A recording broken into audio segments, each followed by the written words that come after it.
Good morning. Welcome back to Familiar Faces. So this week we're going to talk a little bit about organ donation. I gave, for those of you who were interested in doing it, there was a lot of homework this week. And there weren't that many, correct. So I don't know, did the article go around? I don't know. The article went around. So I found that, so I thought that might be a little bit better because that you can print up and read over Yontif or over Shabbos. Once again, realizing that there were Yontif pieces, you should be okay. The podcasts were for the most part jumping off points. I found them fascinating. Did anyone get to listen to any of the podcasts? Of the first one. Of the first one. Yes, So that was that's just a fascinating story about a donor and an organ recipient who he saved her life, and just they are very, very different takes on the process. One of them was very, very religious. The donor was very religious, and the recipient was not. The opposite. You don't want to sit there. Oh, the other way around. No, I'm sorry. Sorry. Sorry. Although I Exactly. wondered The if the recipient, donor, he if was the donor dying, right. had been Jewish, how he would have felt about this. So, well, Oh, I let's don't know if we'll that's learn part- that. No, I don't know. How do you feel? So that who knows? Because they still liked each other and. Very much. Yes, It was such a. I found it such a fascinating relationship, and just their different takes on it. I just found that really, really interesting. Beyond that, just if you want to keep up, hopefully we'll have some more going for next week. But if you're interested, so there's another one about a Nobel Prize winner who put together the systems, the logarithms, to help so that it used to be if you wanted to donate, you had to find a recipient. And Didn't you sign it last time? I thought that was the same one we must. Yeah, we last did. time. did we? Yes, Okay. yes. He Sorry. got the prize, Was, yes. was this a little bit of, was this, is the rerun? Just that. No. one. Just that one, okay, good. Yeah. Good, and then if, for a different take on a lot of the things that we're gonna do now, at the very end, the last source by David Lichtenstein, I don't know if you guys know of him, he puts out those headlines books. So he also has a podcast called Headlines. So he did a full show on organ donation. Very, very interesting. He's always very interesting. He's a real character. I don't know if you've listened to him before or if you know him. I don't know him, but listening to him and reading him, he's a real character. They're very lengthy, so you have to work your way through it. But they're very easy to listen to. He interviews lots of different authorities. So that might come up as we go through it, but why don't we just dive into the sources? Rabbi, we have a Teaneck rabbi who's an organ donor. We do. Yes, we do. Rabbi Simon. Two. Rabbi And Rabbi Rothweiler. Right. And Rabbi My son-in-law also is And on one, Really? Wow. He donated a kidney. and one from Beth Shalom too. And one from Beth Shalom also. Another rabbi. So I don't live in Teaneck, but in Passaic Clifton we have one as well. Rabbi Yaakov Glasser donated to his father, who is a Teaneck resident. That was last year. Rabbi And Adler. Rabbi Adler, Rabbi his son son gave to My him. I son-in-law actually did not know listened his recipient. to I listened to a shir by Rabbi Adler where he was discussing the process, and maybe we'll get back to that in a little bit. But as you're seeing, just from anecdotal evidence, this is something that is becoming more and more popular for reasons that I guess we'll get into. I mean, I found the article that I circulated interesting. There are a lot of articles that came out when Rabbi Rothweiler did it. I think a little bit also when Rabbi Glasser did it. I saw what made this interesting for me was that she was saying that this wasn't really. She doesn't view herself as one of these like chesed personalities who's out there, whatever it is. She's more cerebral. And because of that, she said, this is something that I can do. I can make a decision and do really what is just an extraordinary Is there a chesed. difference between donating an organ when a person is dying in terms of burial, that you're supposed to bury the person intact or whatever, as opposed to while you're alive, and like a kidney, you still have another kidney. Like heart organ donations or eye Right. does it fall under a different So there are realm? definitely other halachic issues that need to be addressed when you have that. That I will, in general, there are issues of legal hames, right? That generally Jews don't do autopsies or donating your body to science, even though that's also life-saving, because generally the rule is we want to, preserve the body as whole as possible. There are covered unmade issues, and we don't want to delay the burial. These are all issues. Some people say that these are issues that will carry the day. Most poskim say that in the face of pikuach nefesh, of the ability to save another life, those are issues that would take a back seat.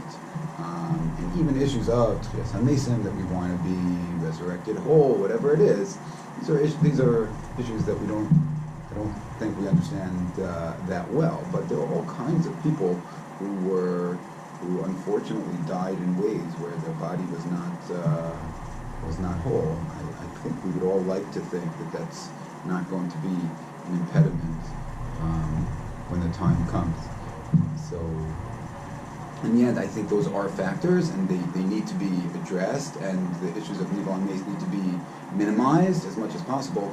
But in the face of the positive good that can be done, very, very few issues stand in the face of saving another life. Now, the fact that we don't say, well, you're saving a life when you donate your body to science, but for these cadavers for the students to work on, they would never be able to become doctors, or they would never be able to do the research necessary to learn more about the human body and advance science in ways that saves lives. As in many areas in halacha, particularly when it comes to pikuach nefesh, you need just a tighter nexus than that, right? The fact that ultimately you're saving a life isn't close enough for us to say that is pikuach nefesh. It's just the broader you get, the more diffuse it is. In the other direction, we say the same thing, right? In other words, sometimes we'll say, well, is it, and I guess we're jumping a little bit, we should probably go a little bit more orderly. Sorry. No, my fault. But sometimes they'll say, well, if this person is going to, if someone is, let's say, in whatever state, and we'll get to that soon, but if they're, let's say, a treifa, they're going to die anyway, right? So how broad do you take that? Mortality is 100%. So in general, you need a relatively close nexus. Sometimes what they say is that you need the person, the individual, the recipient, to be mutolafanav, right in front of you.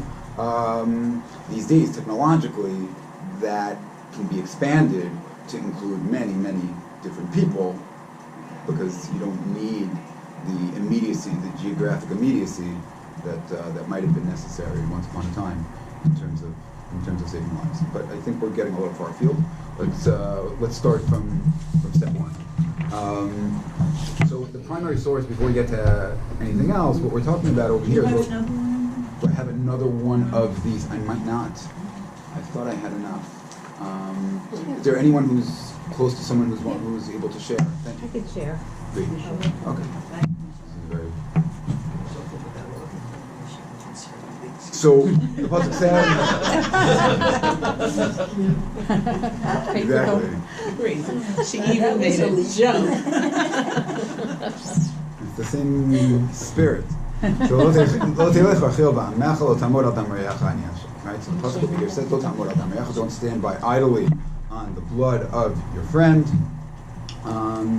And we learn from there that the Gemara says, Minayin lo'oret chavero shetoveh b'nar or chayav b'arto, listen by in Allah shechayav l'atzilo tamad lo tamad al tamreyacha. So you see your friend in trouble. There's a few different examples of being in trouble. He's drowning. He's under attack from bandits or from an animal that you're obligated to save. You have a duty to rescue. So the pasuk says, "Lo tamod al tamreyacha." So the Gemara asks, "Wait a minute, how nafka? Right? How could that be the source? That you have to save your friend in trouble, or you have to save somebody who's in trouble? But we have a different source for that. The same way that we want to make sure that every rule has a source, but we want a one-to-one ratio. Once you have two psukim teaching us the same rule, that's also a problem, right? Because the Torah doesn't waste words. So we have this other source. What's the source? It's a strange source from the rules of Hashavat Aveda, right? That if you find a lost object, then you need to return it. But the way the pasuk says that you need to return it gives a list of all the things that you would find and need to return. But it says v'hashevot to lo, return it or him to him. So the Gemara Darshans over there, what is return him to him?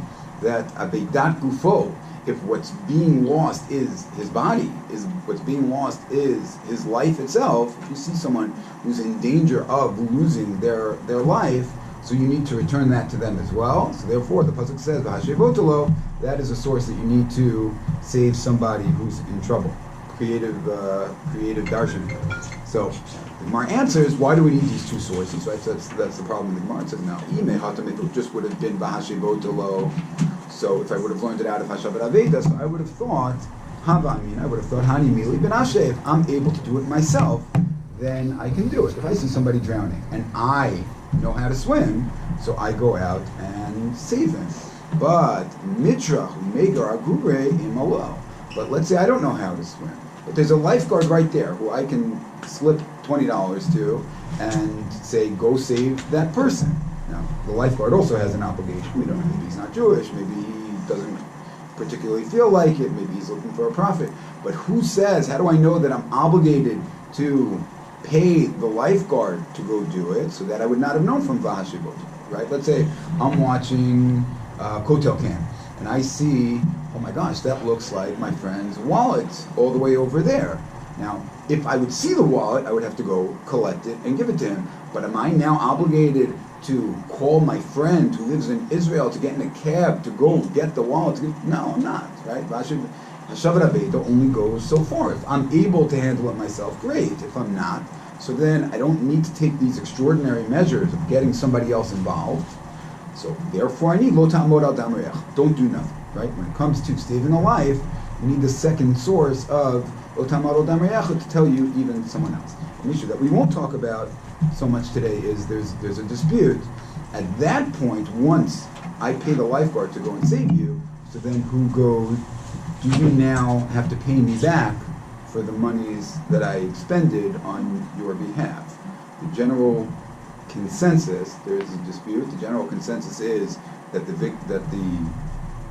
victim, the person who's being saved, does need to repay, but that even if the potential saver knows that he won't be able to repay, that's not an excuse to do nothing. You then need to expend the money, just the same way that buying an esrog costs money and building a sukkah costs money. So mitzvahs sometimes cost money, so this would also cost money. Yeah? So in Pidyon Shvuyim, what happens? You don't have to return the money used to So I'm not sure. Is that true? I think when it comes to Pidyon Shvuyim, if the Pidyon Shvuyim means redeeming captives, right? So you raise a ransom to go redeem the captives.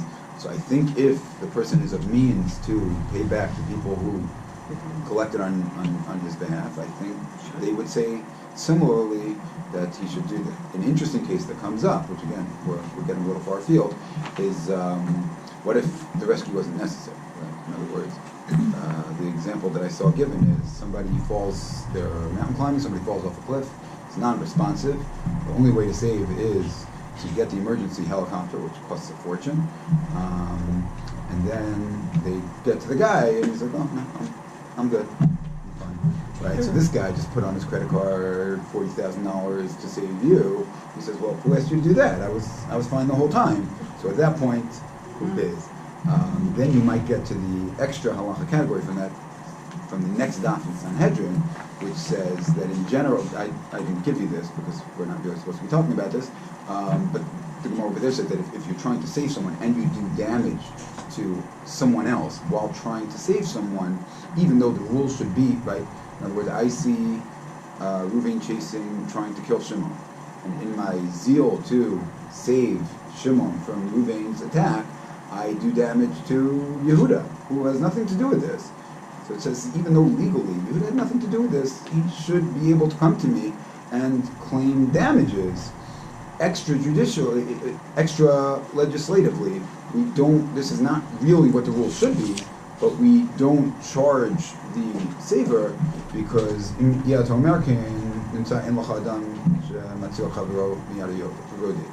want to encourage a society where people will save each other, and if people are worried about litigation, then they're not going to do that. So we want to remove all disincentives from saving, so therefore you sometimes have this where public policy trumps, especially when it comes to financial laws. It's not that hard to say that that public policy can carry the day over the letter of the law. Fine, good. So those are the two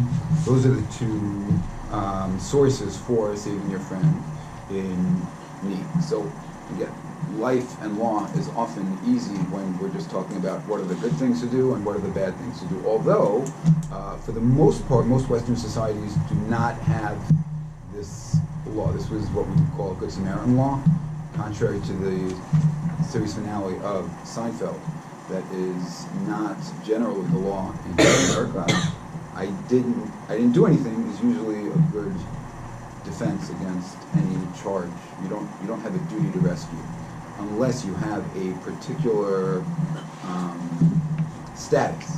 In other words, if you're a police officer or a medic or firefighter, so then that gives you these added responsibilities. But the rest of us, we might say shame on you, and we might look down on people when the videos come out of people who just stand by and do nothing. That's not actually criminal. For the most part, the Torah does impose a duty to rescue. Some jurisdictions are starting to do this, but I think it's still a minority. But so the right thing to do versus bad things to do is often easy. What happens when you start getting into conflicting values? So the Gemara in source Gimel is a very, very famous Gemara. To what extent do you need to risk or sacrifice your own life to save somebody else's? So the Gemara over here says if two people are traveling and one of them has a canteen, and if they split the water, they're both going to die. If one of them drinks the water, then that one will survive and get to the yeshuv, will get to the next place where they can get more water. So then the Torah originally said, split it and let them both die. Rabbi Akiva says, no, the Pasuk says, your brother should live with you. When do we say that your brother should live? Only if it's with you. But if you're not going to be able to survive, there's no duty for you to save your friend at the expense of yourself. Now, if we know that murder is one of the capital crimes, that is one of the three, the big three, where you would have to give up your life rather than commit murder. But over here, you're not committing murder, right? Circumstances are killing your friend. You happen to be the one who has ownership over the water, so you don't need to split the water. You would keep the water for yourself, even at the expense of your friend. So what's clear over here is that we don't say sacrifice your life to save somebody else. What about risking your life to save someone else? Where it's not clear that it would cost the saver his or her own life. So this Yerushalmi tells about in Amora, Ravimi was captured, and he was captured in a place that things looked very, very bad. And Rabbi Yochanan says that's it. That's the end of Ravami. Just go get the shrouds because there's nothing else that we can do. The Shlokish says, no, I'm going to go in, I'm going to try to save him. I'll either kill or I'll be killed, but I'm going to do what I have to do. And the Shlokish gets the last word, seemingly endorsing or mandating. It's not clear what he's saying. Putting your own life at risk in order to save someone else. So there is a source that Beis Yosef quotes based on this Yerushalmi that you would be obligated to risk your life to save somebody else. The Beis Yosef is Rabbi Yosef Karo. That's his commentary on the Torah. When he wrote his own halacha code, when he wrote the Shulchan Aruch, he did not include that rule. And as the Sma over here in source Hay points out, it's assumed from all later commentaries that the reason he did that is because nobody constants like this Yerushalmi, right? Nobody says, or at least according like that interpretation of this Yerushalmi, is that we don't say practically that you would be obligated to risk your life to save someone else. So what would be the status of risking your life to save someone else is it could either be prohibited, neutral, or praiseworthy, right? In other words, once we take out obligatory or mandated, so you still have a bunch of other options. So in general, the Aruch HaShulchan and others generally leave you with this kind of cost-benefit analysis where you kind of throw everything into the hopper. What are my chances? What are the person's chances of surviving without me? What are their chances of surviving with me? And what is the risk to myself? Kind of throw all that in. Don't be, the Mishnah Berurah cautions, don't be overly, like don't put your finger on the weight on the side of your own safety. Don't say, well, if I dive in and there's a tidal wave and so don't be overly cautious, right? Saving lives is a primary supreme value, but saving your own life, protecting your own life is at least equally so, based on Rabbi Akiva's opinion in the water desert case, even more so. So you need to take everything into account. You get this, there's a tshuva of the Ravaz that is always quoted in the context of organ donation, because organ donation you would think would be a very modern question. The Ravaz lived many centuries ago, and it came up for him as well. But what happened was there were cruel governmental agencies or individuals, and somebody came and said, I'm going to kill this Jew unless, if you let me cut off your ear, then I won't kill this Jew. So I obligated, this is organ donation way before this could have been imagined, but am I obligated to save that person's life at the expense of my own limb? And it's sort of, you really can hear the argument in either direction, right? In other words, life is life. The Ravaz, in the end, decides that lo tamod al damre, that he quotes the pasuk that the ways of the Torah are ways of pleasantness, and to him, what that means is we can never tell you that you must sacrifice bodily limbs. We can never tell you that you're obligated to give up of yourself, even to save another life, right? Now, how could you kill the person? You're not killing the person. There's a Russia here who is about to commit murder, so I need to take reasonable steps to save this person, but that goes beyond reasonable steps. The way where Moshe puts it over here in Source Zion, he says just lo tamod al damayacha is a lav. This is a negative prohibition, and therefore we undergo many reasonable steps to avoid violating a prohibition. But would we say that you have to sacrifice a limb to avoid violating a lav, to avoid violating an avera? So we would not say that, right? We'd say that if you have a limit state, then we tell you to violate Shabbos, right? To save a limb. And therefore, similarly, he says you would not be obligated to do it. But whereas we would tell you, don't violate Shabbos, right? If someone would come and say, I love Shabbos so much I can't even imagine taking a part of the hospital, so I have another arm. So we would tell that person, don't be a fool. go to the hospital and see your arm. So Moshe says, no, this is not exactly the same thing. If someone chooses to sacrifice a limb to save somebody else, matov mana, right? But that's going the fnumishers at the end, right? It's going beyond what's mandated of you. But we wouldn't tell you you're being a fool, right? That is coming from a very different place. So once you start getting to modern analysis of organ donation, so early on, let's start small, okay? Donating blood. So donating blood, on the one hand, the benefit is much more diffuse, right? Usually you're not saving somebody in particular at that very moment. You're contributing to the bank that's necessary to save lives. But on the flip side, the damage, the pain that you're doing to yourself is also not very much.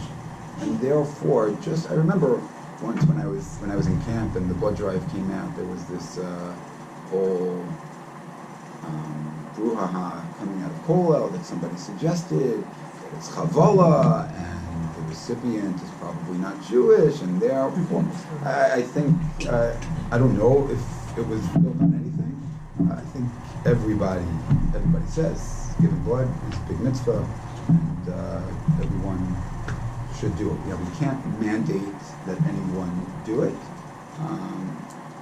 It's a little beyond our scope. Rabbi Bleich has an article where he talks about, can you ever mandate? In other words, let's say, I think there was a case, I probably shouldn't bring this up because I don't remember what the resolution was.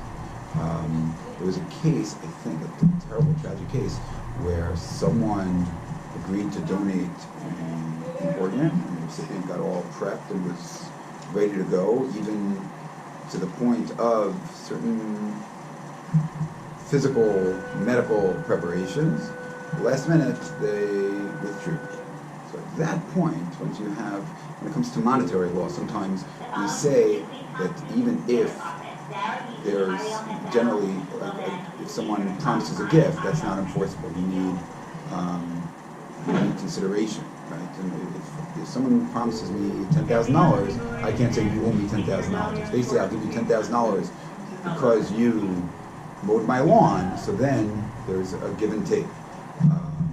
Some people say even without consideration, some people say the law is, if there's reliance, I can sue for that. In other words, if you promise me $10,000, based on that, I enrolled in graduate school, right? Because I knew that you were going to pay my way. And then, after my bills came due, you say, you know what, I think I'd rather not. Well, now I can go and I can sue you for that reliance. Over here, if there's someone who went that far down the road towards it, would you actually be able to halachically compel someone and say you're obligated to go all the way? So that's an interesting question. I don't remember how it was resolved. It also comes up with where sometimes you have where the match is underage. So can parents make a decision for a child to donate an organ? A child can make the decision for themselves. So the decision needs to be made in the best interest of the child as child. So how are you going to define that? Is it in the child's best interest to have his second kidney? Or is it in the child's best interest to have her mother or her aunt or grandfather, whatever that is? So these are very, very hard questions that are being dealt with. I think I saw that being dealt with more in American courts than in halacha. So early literature on, let's start with kidney donations, is very, very negative. Chassidus over here prohibits it, and the main reason why it would be prohibited is because it's very, very dangerous, and therefore, early on, the success rate is very low, and the danger to the donor was extremely high, and therefore they say if you have people put their advaz at 50%, right? That if you have a 50%, at least a 50% chance of success of surviving the operation, then that would be okay. Otherwise, he uses the phrase chassid shok, right? You're trying to be pious, but you're being pious in a foolish way. Note that he doesn't say that it's asur, right? You can imagine someone, especially with a familial relation, saying, "Okay, so I'll be a chassid shota, but I'm willing to take this chance." But they generally put the Rabbi's at around 50%. Early kidney donations were lower than that, and therefore early literature on kidney donations said no. I think Rav Moshe addressed it in the 70s, and Rav Ovadia addressed it in the 80s, and just progressively you just keep seeing people getting more and more agreeable to kidney donations, which is a function not of the evolution of halacha, but the evolution of medicine. I think the breakthrough, if I'm not mistaken, the breakthrough was either in the late 70s or early 80s. I think it was called cyclosporin. I mean, if anyone remembers, you can correct me. I think cyclosporin was this major breakthrough drug that really tipped the scales to the point where these days kidney donations, I mean, it's really remarkable what modern medicine is able to do. So the whole ideal, I think, would have been unthinkable not so long ago. I mean, I remember as a little kid, the artificial heart, the pig heart, these were Johnny Carson punchlines at the time. And these are Masim B'chol Yom. But I think these days, kidney donations is certainly uncomfortable, but the success rate is astronomical. Yeah. I have a question. Who is the Radbaz and when did he live? So I have to remember. So he That he is. knew about organ donation. So he didn't know about organ donation. Oh, he didn't. The case that came before him was analogous to organ donation because they said, "I'm going to kill this other Jew unless you let me cut off your These are ear." the responses, so it is. Right?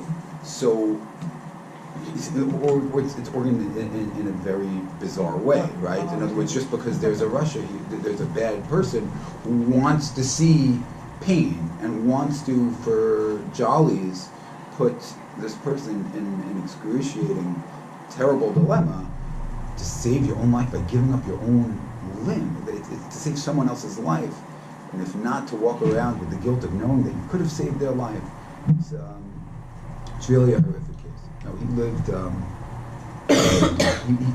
He wrote a super commentary on the Rambam. I feel like I want to say 1500s, but I'm not sure. Okay.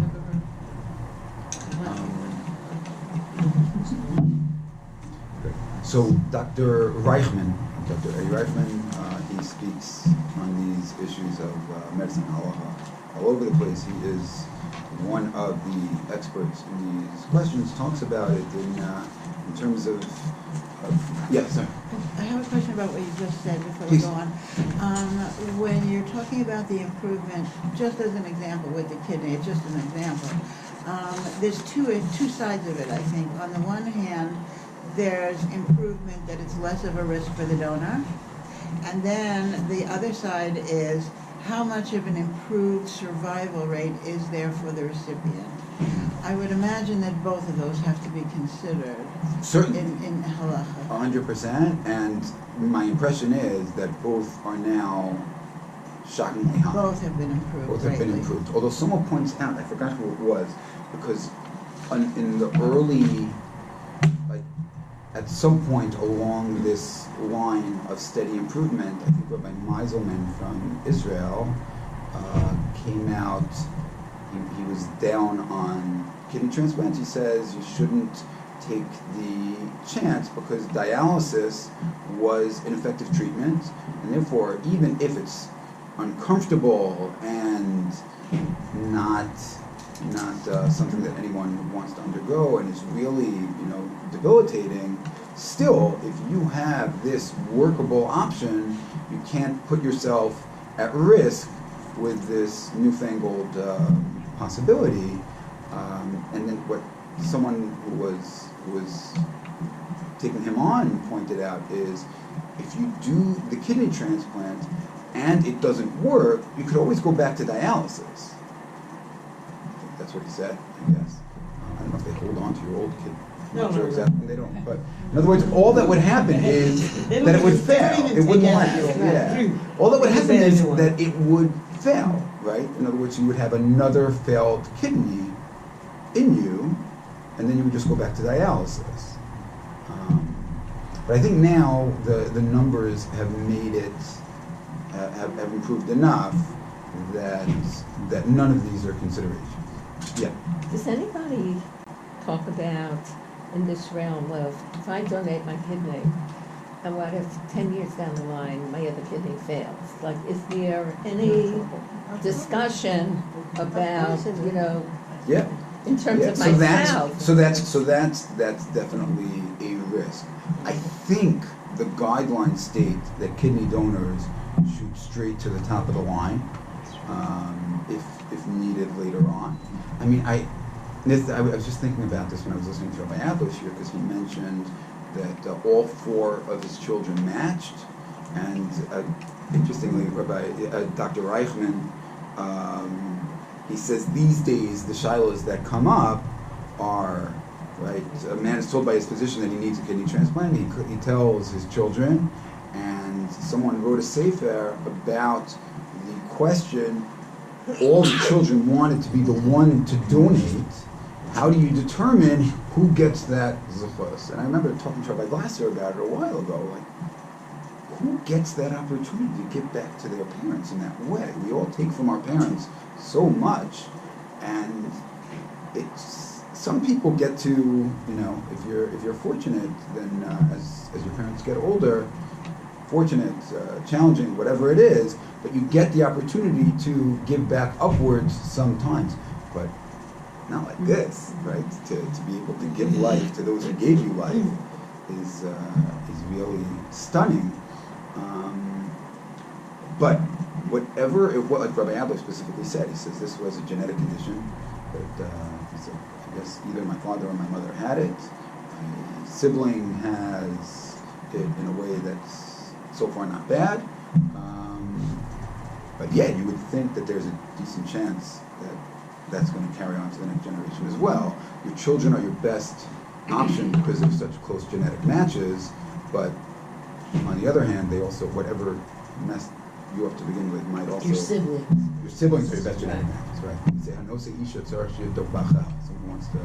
who's looking to get married should examine their brothers, because I think that's what it is, right? I have a thing, it's not for today, why don't you just examine her, right? Or she can examine him as well. We do have someone in Beth Aaron that the wife gave to the husband. That the wife gives to him. Yes, Wow, Just- that's remarkable. Yes. yes. That would work. And apparently this is his second kidney. His first kidney, I think his father gave to him, but they don't last forever. And he's not that old. Yeah. That's No, they really don't last remarkable. They don't, when No, a kidney no. transplant, you have to go through it again? Yes. Yeah, I remember hearing a theory that's that, how old you are and other factors. What about, so it doesn't depend on the kidney you get, it depends on... No, on no, the- it's just your own age. Yeah. Your They own will- age and condition. They also do tremendous research into your background before they take it from you. They don't you just don't say, I'm gonna give a kidney, and they take it. They check your background. And my grandmother had some sort of a kidney disease, and when I wanted to give, they said, no way. So it's not just, Well, but so Rabbi Adler had a kidney condition, which was inherited, you're saying, and... yeah, but he had 4 children, so maybe one of them didn't have. You know, there's They also know right, genetics, whatever it was, you he don't said know. they right. Yeah. determined which was Most the best likely- donor. I I'm think not it's sure. different also if you're giving to a parent and opposed to giving to a stranger that you may not even know who's the recipient. You don't have that emotional. But you Are read, you but you gonna read mention, about are you that. gonna mention renewal? 'Cause Renewal. So is renewal like- is this thank you. Awesome Thank you. organization. I think they're based in Brooklyn, and they are doing just remarkable work on making matches and just encouraging saving people the cause to and supporting it. to They, do they've it. spoken at Beth Aaron. But a few it's times. interesting, it came about as a reaction that Orthodox Jews Don't were tell me. don't donate, and that they would fall often to the bottom of a list Right. if they needed donations. So this was a way of the community responding to this, you know. Yeah, this so problem.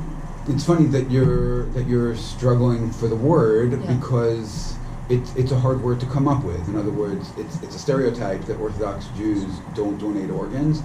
Like some stereotypes, it doesn't come from nowhere. Right. Israel was thrown out of the registry, the European registry, because they were takers and not givers. Hod is the other organization, halachic organ donation. So they, so I'll tell you, they are, their website is remarkable. It has I think they have, the last time I checked, they had like over 400 resources. My guess is now it's way more than that. They will publish videos and articles on all sides of the question. They are partisan. Let's step back. Let's get to what the question is that we're talking about for a little bit. So that is blood, bone marrow, kidney. Apparently they can do this also. It's possible, I don't know the medicine behind it, sometimes to do it with live liver transplants, because you don't need your whole liver, you just need Take part part of of it. it. It will regenerate. Okay, but there are some organs, particularly hearts, that obviously you can't live without. So the big problem with hearts, just to streamline the conversation a little bit, is that once a patient dies, almost instantaneously, the organs become useless.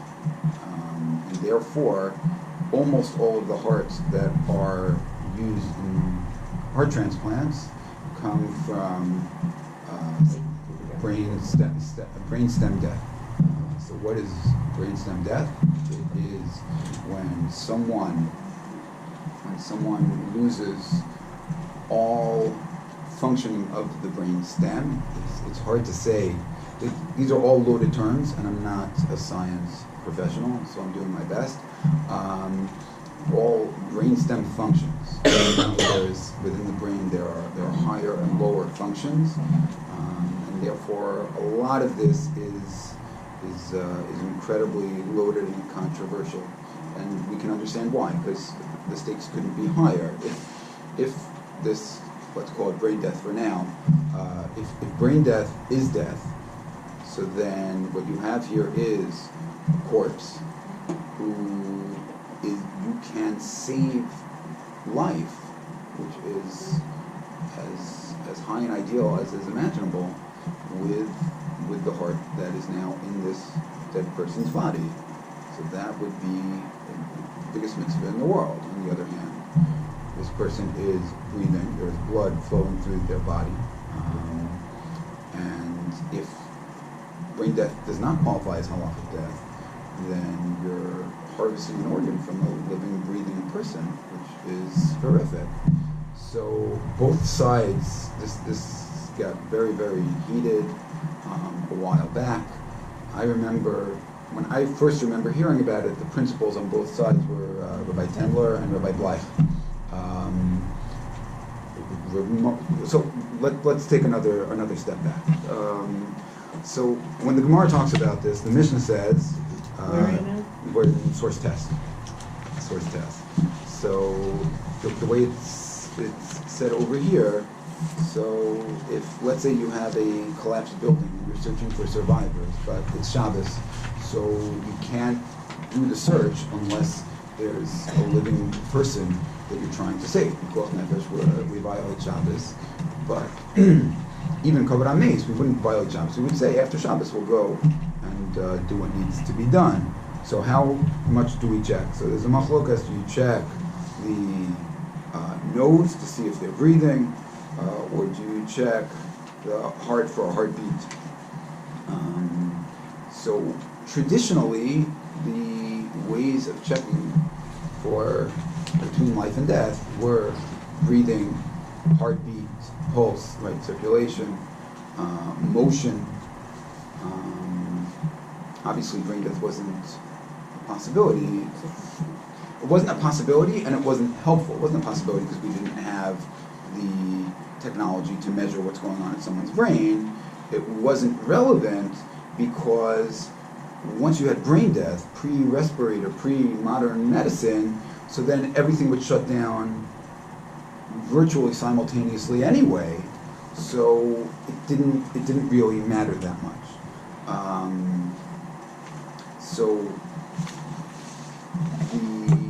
Traditionally, those were, and there's a machlokas, some people say you check the navel because that was the source of life, and some people say you check the heart or the nose. There are different sources, but you're pretty much checking either respiration or circulation. That's pretty much what you're looking for. What complicates things, if you look in Source Bet, is that it says, the Mishnah, it says, over here it's talking about Tumah, that a dead body is Mitame, becomes impure and makes other things impure. So it's not until life is gone. And then it talks about it within the context of animals, which also, once they're dead, can make things impure. And at the end it says, Apapi, I'm sorry, Hutsu Rasheim, Apapi Shem, Mefarksim Tmei. That if you have an animal and its head is decapitated, so then even if it still moves, sometimes the body can still move post-death, but that's considered death. So that's the Mishnah over there. That's going to become very, very important. The last primary source that we'll look at is the Ramah. The Ramah says that if there's a woman who is giving birth and you see that she's not going to make it, so then even on Shabbos you can surgically go in to try and save the baby. So the Ramah says, why don't we do that these days? So he says, Afilu b'chol, we don't even do this during the week. It has nothing to do with Shabbos. We don't perform surgery on a woman who's dying to try and save the baby. Why not?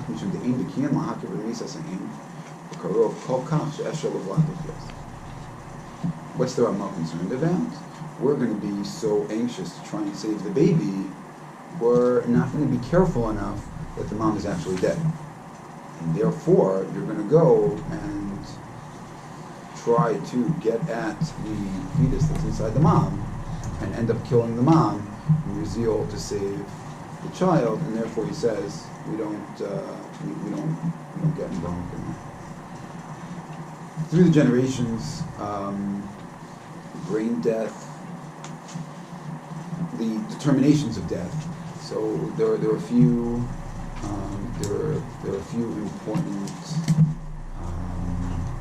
stops along the way. So one of them is the Chacham Tzvi. The Chacham Tzvi says you have to follow heartbeat. Now, I think my understanding is that when the Chacham Tzvi said you have to follow heartbeat, he says because the heartbeat is what keeps the respiration and all other activity going, and therefore some people have set aside the Chacham Tzvi because you seem to have it backwards, right? In other words, it's the oxygen that keeps the heartbeat going rather than the reverse. Later, the Chassam Sofer came out with I think the next major stop along this, and he said you need all three. You need cessation of breathing, heartbeat. He might have even said all heart activity and motion, because apparently there was this terrible case at the time where the Chevra Kadisha was called in and witnesses, and it was, I guess they tested either the heartbeat or the respiration, probably both, but there were witnesses that were saying that the body was producing strange noises afterwards, and they did this big investigation afterwards. Did they just bury someone who was still alive? So he says you need, so the Chevra Kadisha says, yeah, that happens sometimes. Body says like gas inside or whatever it is, that can sometimes happen. But some Sofer says, no, you need all three indicators, right? No circulation, no breathing, and no motion. So Bisman Hazeh, getting back to this is the battle royal among contemporary postmen. So Rabbi Breitowitz summarized some of the major opinions over here. There's been even more. If you're interested, I can give you the link, but I gave you some of the link. Torah Musings, that's a blog by Rabbi Gil's student, calls it Hiburin.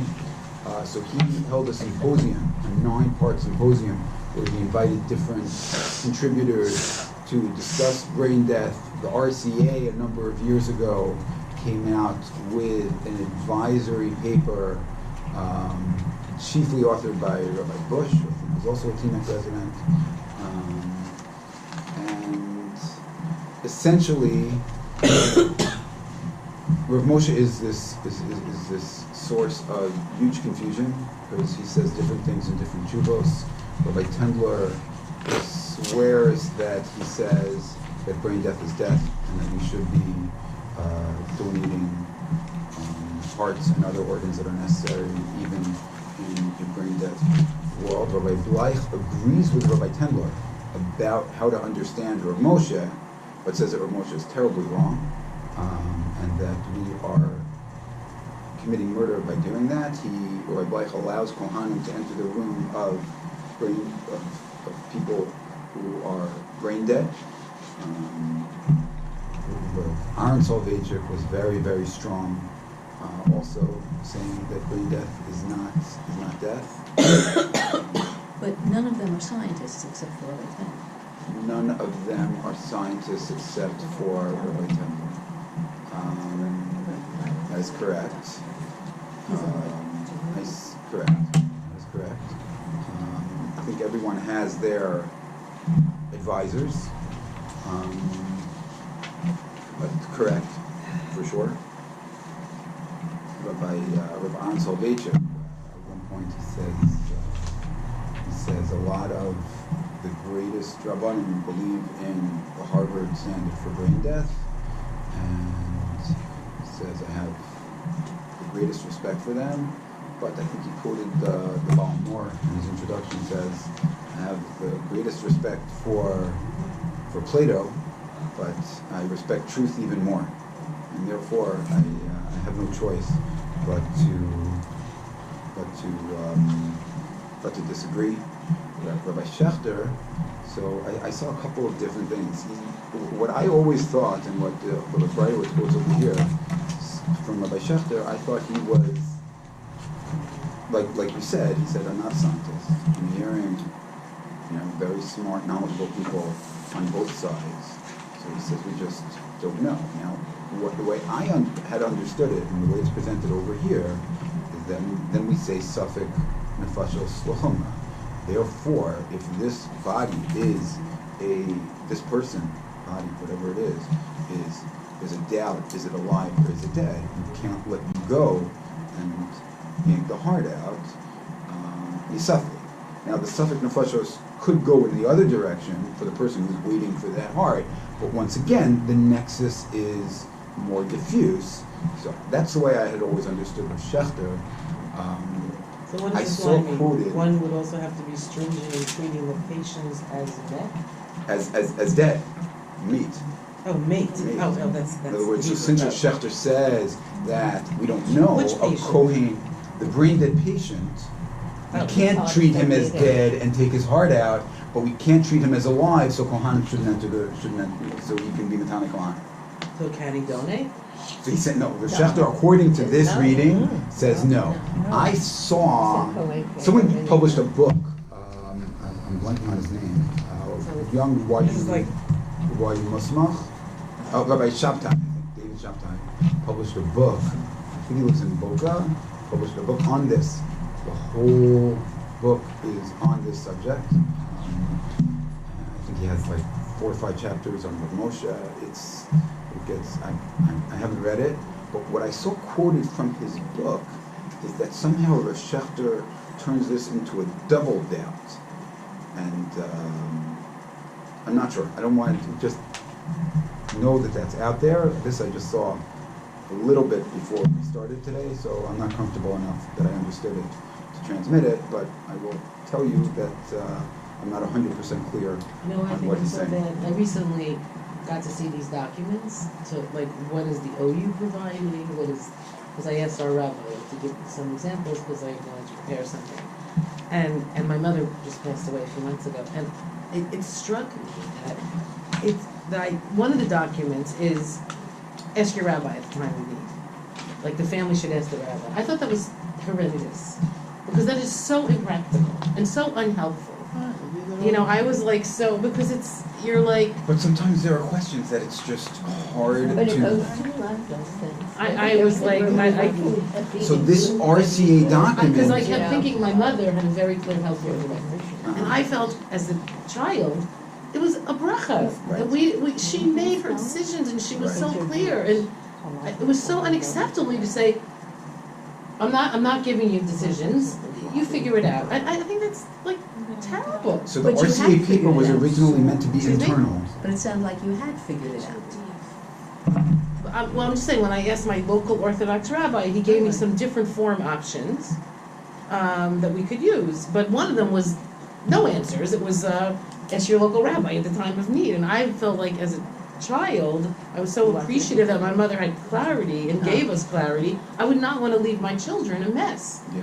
So I'm And just I can saying, tell you, it's like a sad topic. It's incredibly challenging. I have a friend who's a rabbi who I haven't asked him since he took over a shul, but I remember a while ago when he was an assistant rabbi, he said someone asked him and he said, ask somebody else. In other words, That's helpful. no, it is helpful because his belief is very, I don't want to say hawkish, but whatever it is. In other words, he believes in holding on to life, and that wasn't what this person needed to hear at the moment.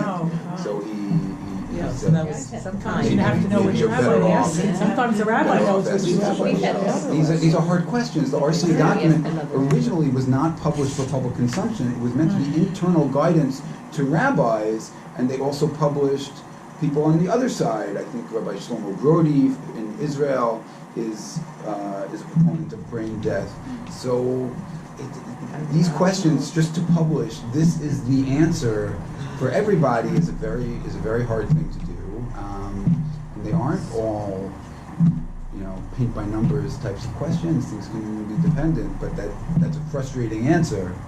But I don't know that there's a better one, which is a frustrating way to end our session today.